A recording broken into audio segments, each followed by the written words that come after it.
नुमानी जी, जो बात अभी अंबर जैदी जी कह रही हैं और जो बात मोहम्मद अतीक जी कह रहे थे, जो बात आज सम्मेलन से निकल कर आई, ये दोनों बातें बिल्कुल अलग हैं। अगर आप नहीं लेते अनुदान, आपको नहीं लेना अनुदान, तो इसका मतलब ये नहीं है कि सरकार आपको ऐसे ही छोड़ देगी। ये तो सरकार की जिम्मेदारी है ना कि देखे वहां पर बच्चों को क्या पढ़ाया जा रहा है, सही तरीके से चल रहे हैं या नहीं चल रहे हैं, चंदा कहां से आ रहा है, इस बात में आपत्ति क्या है? देखिए, असल जो है वो शब्दों का चयन जो है वो उचित तरीके पे जो होना चाहिए।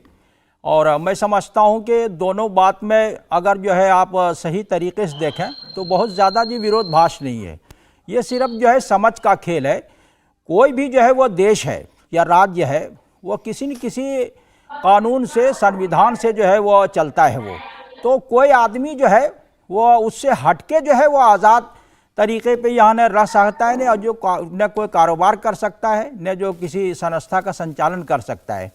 तो मौलाना ने तो खुद जो है इससे पहले जो वहाँ पे सम्मेलन हुआ था उसमें ये कहा था कि ये जो सर्वे प्रणाली जो शुरू हुई है तो हम उसके विरोध में नहीं है, हम इसका समर्थन करते हैं। खुद जो है मौलाना अरशद मदनी ने उसी मदरसे में कहा था, उसी जगह बैठ के जहाँ इन्होंने आज ये कहा है। तो उन्होंने जो है सर्वे का जो है वो विरोध नहीं किया है। और ये है कि वो ये नहीं उन्होंने कहा कि हम जो है उत्तरदायी नहीं है, इन्होंने उत्तरदायी होने से भी इनकार नहीं किया है। अलबत्ता जो अनुदान लेने की बात है तो देश में जो है वो दो प्रकार के मदरसे चलते हैं, एक जो है निज़ामिया कहलाता है और एक जो है वो आलिया है। वो तो जो गवर्नमेंट फंडेड मदरसे हैं वो आलिया है, वो जो है 16-17 जो है राज्यों में इस तरह के मदरसे जो है वो चल रहे हैं। यूपी है, बिहार है, झारखंड है, बंगाल है, मध्य प्रदेश है और जो अन्य जो है राज्य है वो सब में। वो तो गैर मान्यता प्राप्त ये जो परिभाषा जो है मेरे हिसाब से सही नहीं है, बल्कि इसके लिए जो है गैर सरकारी जो है मदरसे या शिक्षण संस्थान जो होना चाहिए। तो इसमें मेरे हिसाब से कोई दिक्कत नहीं है। और जो सर्वे फार्म जो दिया था उसमें 12 कॉलम थे, तो उसका आखिरी कॉलम जो था वो तो उसमें टिप्पणी के लिए है, मूल रूप से वो 11 ही हैं। वो तो उसमें मेरे हिसाब से बहुत ज़्यादा जो है कोई ऐसी बात नहीं है जिस पे आपत्ति की जाए। वो तो मैं समझता हूँ कि ये जो है कोई जो है वो भाजपा की सरकार है या कांग्रेस की सरकार है, वो सबकी सरकार होती है। ये नहीं कि कोई हिंदुओं की सरकार है या मुसलमानों की सरकार है, सरकार तो सबकी। और वजीर आला और वजीर आजम जो है, प्रधानमंत्री और मुख्यमंत्री, वो सबके होते हैं। तो अगर वो हितमय जो है कोई बात है और पारदर्शिता को लाने के लिए यह है, और नियत नीति या नियम अगर सही से हो और ये लगे नहीं कि किसी के साथ जो है पक्षपात हो रहा है या जो भेदभाव की नीति तो अपनाई गई है। इस मामले में ये जो मामला है, आप बता रहे हैं कि देखिए आपने बहुत अच्छे से इस पूरे को पढ़ा है कि कितने पॉइंट्स हैं, क्या क्या चीजें पूछी जा रही हैं। आपको लग रहा है कि कोई पक्षपात कर रही है सरकार, या नियत में कोई खोट है सरकार की, जो या फिर ये जो सर्वे हो चुका है, सर्वे संचालकों के साथ कुछ ऐसा किया सरकार ने जो नहीं करना चाहिए था? नहीं, वो देखिए ऐसी तो कोई चीज़ नहीं आई, इसीलिए जो उसका विरोध भी जो है खुद जो है दारुल देवबंद ने और मौलाना अरशद मदनी ने, जो इससे पहले जो इजलास हुआ था, सम्मेलन हुआ था, उसमें उन्होंने कहा था कि हम जो है सर्वे के विरोध में नहीं है। और उन्होंने जो है कहीं पे जो ये नहीं कहा कि सर्वे जो है नहीं कराना चाहिए। तो मैं समझता हूँ बात का बतंगड़ बनाने के बजाय जो है वो तालमेल जो होना चाहिए, और ये हर समुदाय को लगना चाहिए कि ये जो है हमारी सरकार है और हमारे साथ जो है भेदभाव नहीं है। इसमें पारदर्शिता जो है वो होना जरूरी है। और ये नहीं लगे कि ये जो है केवल जो है मुसलमानों के लिए या मदरसे के लिए या मस्जिद के लिए हो रहा है।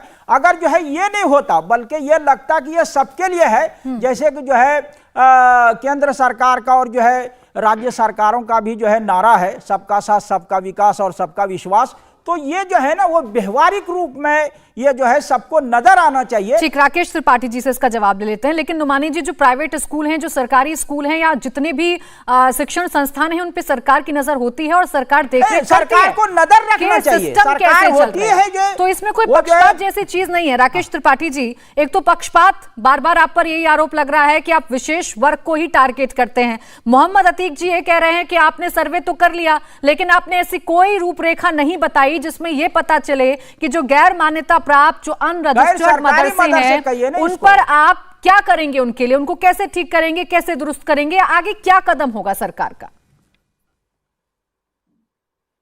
देखिए, मोहम्मद अतीक की बात बहुत बचकानी थी जब ये तर्क उन्होंने कहा कि आपने डिबेट का प्रारूप पहले से तय कर रखा है। ऐसा नहीं होता है।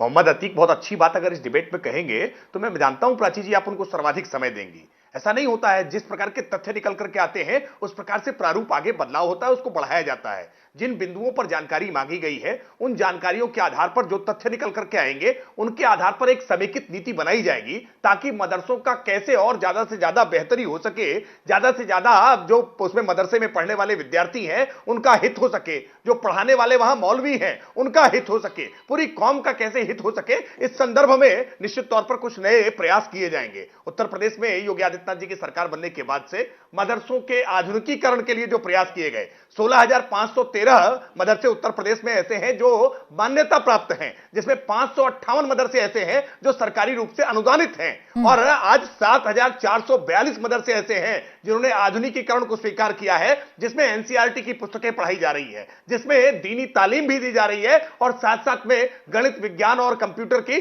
शिक्षा भी दी जा रही है ताकि वहां से पढ़ लिख करके अच्छे मौलवी भी बन सके और पढ़ लिख करके वहां से अच्छे साइंटिस्ट भी बन सके, इसकी एक व्यवस्था बनाई जा रही है। मुझे लगता है कि मदरसे सर्वे को लेकर के जो एक पूरा वितंडावाद खड़ा किया जा रहा था इस्लामिक स्कॉलर्स के द्वारा टीवी डिबेट्स में कि इसका बड़ा विरोध होगा, लेकिन उत्तर प्रदेश में इसका कहीं कोई विरोध हुआ नहीं। ये मदरसे का सर्वे हुआ क्यों, इसकी पृष्ठभूमि मुझे लगता है दर्शकों को और बैठे हुए पैनलिस्टों को समझ लेने की आवश्यकता है।